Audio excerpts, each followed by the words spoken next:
നമ്മുടെ O P ഡിയിൽ സ്ഥിരമായിട്ട് നമ്മൾ കാണുന്ന ഒരു കണ്ടീഷനാണ് അരിമ്പാറകൾ അഥവാ വോർട്ട് എന്ന് നമ്മൾ ഇംഗ്ലീഷിൽ വിളിക്കുന്നത്. അപ്പോൾ ഇത് നമ്മുടെ വിരലിലും നമ്മുടെ മുഖത്തും വരുമ്പം നമുക്കൊരു ബുദ്ധിമുട്ടാണ്, അത് കാണാനുള്ള ഒരു ബുദ്ധിമുട്ടുണ്ട്. അപ്പോൾ ഇത് ചികിത്സിക്കാൻ നമുക്ക് പല വഴികളുണ്ട്. നമുക്ക് ഫിസിക്കലി ഡിസ്ട്രക്റ്റീവ് വഴികളുണ്ട്. അതായത് നമ്മൾ കരിക്കുക എന്ന് പറയുമ്പം നമ്മൾ ആ ടിഷ്യൂവിനെ, അതായത് നമ്മൾ ഈ അരിമ്പാറേനെ നമ്മൾ ഒന്നുകിൽ കറണ്ട് വെച്ചിട്ട്, അല്ലെങ്കിൽ നമ്മൾ ഐസ് വെച്ചിട്ട്, നമ്മൾ ലിക്വിഡ് നൈട്രജൻ വെച്ചിട്ട്, അല്ലെങ്കിൽ കെമിക്കൽസ് വെച്ചിട്ട് നമ്മൾ അത് കരിക്കാൻ പറ്റും.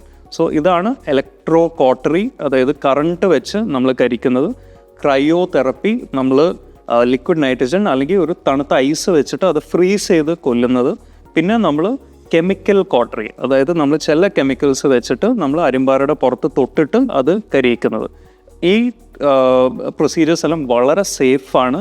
നമ്മൾ ഡെർമറ്റോളജിസ്റ്റിനെ കണ്ടിട്ട് നമ്മൾ മരവിപ്പിക്കുന്ന ഒരു മരുന്ന് നമ്മൾ ആദ്യം പുരട്ടും അരിമ്പാറയുടെ പുറത്ത്.